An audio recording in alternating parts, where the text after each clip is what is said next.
Assalamu alaikum wa rahmatullahi wa barakatuhu. En garti e jokkandema windande nde. Ay goo ɗiɗi tati nayi joyi jeegom ay jeeɗiɗi. ɗum woni inde Allahu. ay portal ngal nani, sidde o nani, portal nani, ay kowal nani. ɗum ɗo ko jeeɗi wonɗo. sa waɗi goo ɗiɗi tati nayi joyi jeegom jeeɗiɗi arabne ko ni windirte ay jeeɗiɗi. ay ni wayata ni. Nga ko karfeje, ɗo ko limore.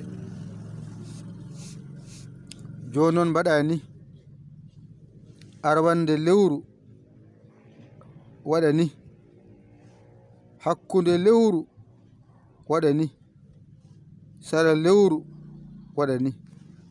ko ɗum ɗo woni lewru. Ndeke noon ɗo yenne rewa ɗo, ɗo yenne rewa ɗo, keɓa ko wiyete hamdu. ay hamdu ari. Jango lewru so maayi wiye hande woni goo lewru, ay goo nani, ay a heɓi ahmadu, karfeje ma ngari. oɗo ahmadu noon allifo o nani, ay a nani,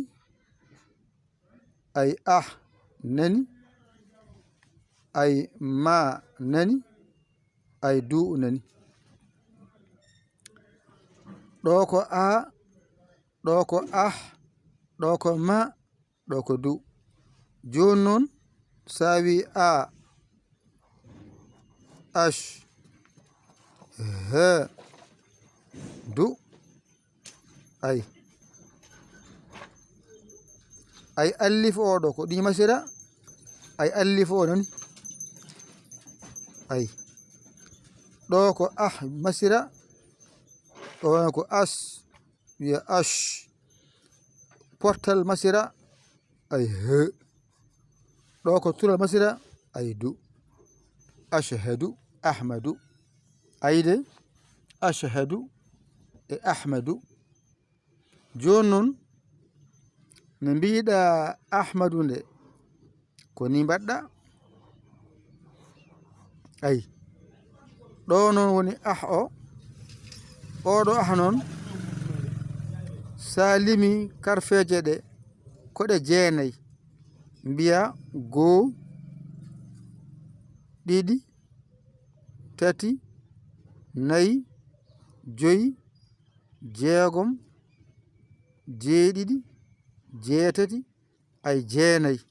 inde nde ara. Joni noon toɗa ko jeenayi, limore arab jeenayi mum ko ni windirte. a jeeyede. Joni noon sa wi ha tongu jeetati allif gotel wona jeenayi. ɗo ko karfeje, ɗo ko limore.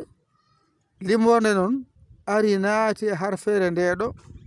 ay naati ɗo keɓɗa muhammadu. ay ɗo keɓɗa ko ahmadu, ɗo ko muhammadu. Joni noon oɗo allahu ko ga mbaɗɗamo, allif o woni ga, lam ay woni ga henne. ɗum hakkude ɗo muhammadu woni ga, allahu woni ga. wadde ɗo ko allahu, ɗo ko muhammad.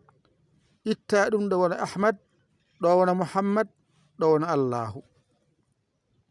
Ndeka faami karfeje ɗe fof so ndendi aɗa caawi e inde na sallllahu alayhi wa sallam.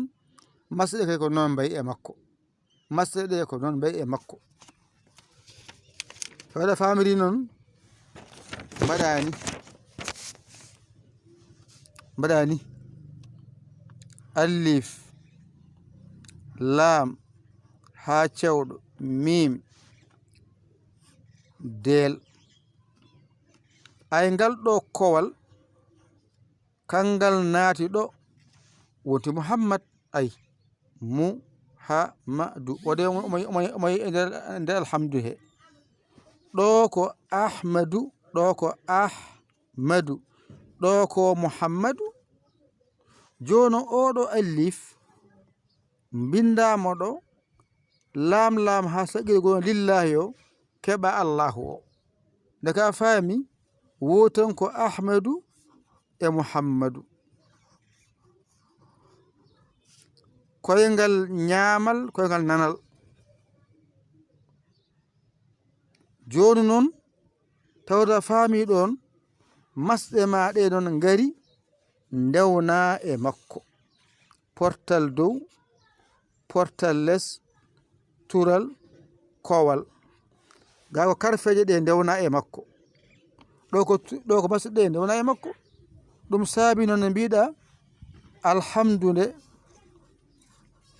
lillahi nde ɗo ɗe masɗe ɗe naatiri ngal ɗo naatiri ɗo wiya al ngal ɗo naatiri ɗo wiya ha ngal ɗo woni ɗo wiya du ngal ɗo woni ɓe less ay ko nayi ne ngari a reɓi 1 2 3 4 wona jono ngal ɗo filliɗo ngal ɗo filliɗo ngal ɗo ari filliɗo ay famide ngal ɗo kowal ari filliɗo ngal ɗo portal gotal tural gotal ngal ɗo filli wadde a faami masɗe ma ɓurani nayi ngal ɗo ngal ɗo joni so arti waɗandani ɗiɗi wiye dow ɗiɗi wiye less ɗiɗi wiye turɗi dow ngal ɗo arta wona sidda ay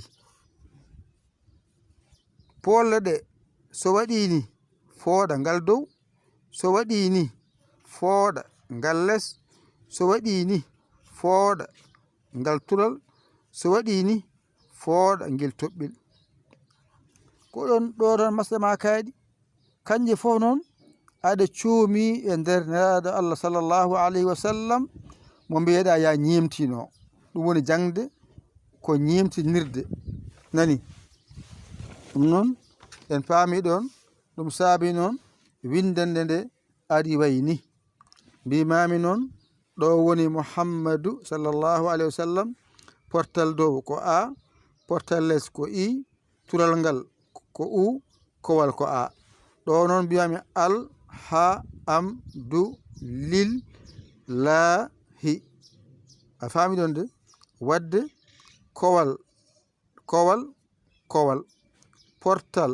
portal ɗo ko dow ɗo ko less ɗiɗi less ay ɗiɗi dow ɗo heɓi ɗo 1 2 ɗo 1 2 3 ɗo 1 2 ay hatta so foftirindi de yaltani ɗo 4 ɗum ɗo tan teskitoɗa ganda alhamdulillahi rabbil alamina bayaɗa julde o ala ko acci hay batte ɗum waɗi o nana nder julde wona mere sawi alhamdulillahi rabbil alamina andu a nanni hoorema e wiidemo oɗo al rewi ɗo ay keɓɗa muhammadu o ayde masɗe ma gonti muhammad wona ko ni woni ko jinnami wiidema hande ƴetta kadi mbatta e nder gandal ma ko jangde addi en ɗo wona hollirde gandal yo allah wallu yo allah newnu yo allah reen ko musidɗo mon guiɗo mon almudo mon yayali kolo sénégal alhamdulillahi rabbil alamina on jarama wassalam ko sa saggi ƴeewa bawɗo saggitma a ronki yaade noddu en e 00221 117 906 81 yayali jiya wasa saggirɗa a saggani ko ɗum jinmi yo allah wallu yo allah newnu yo allah reen on jarama wassalam